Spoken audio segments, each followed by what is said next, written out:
Hello and welcome back to the channel Hard to Set Info, and today I'll tell you how to track my AliExpress package.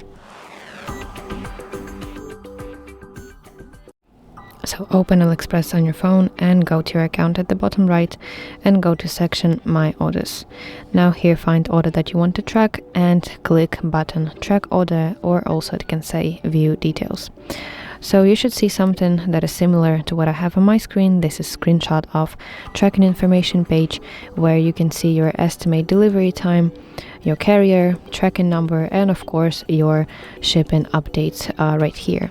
So for example, my screenshot says that shipment is ready for dispatch, but also it can say something like arrived at sorting center, shipped, ready for delivery, etc. It all depends at which stage. It all depends on which stage your package currently is. But if you don't like this built-in tracker, you can copy your tracking number by using this button and pasting it to universal tracker that its name is 17 track.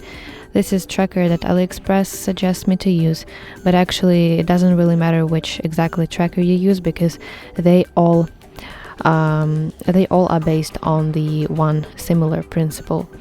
So there you can see more detailed information about your shipping updates. So that's basically it. Thank you for watching, and if you find this video helpful, please like it and subscribe to our channel for more content just like this.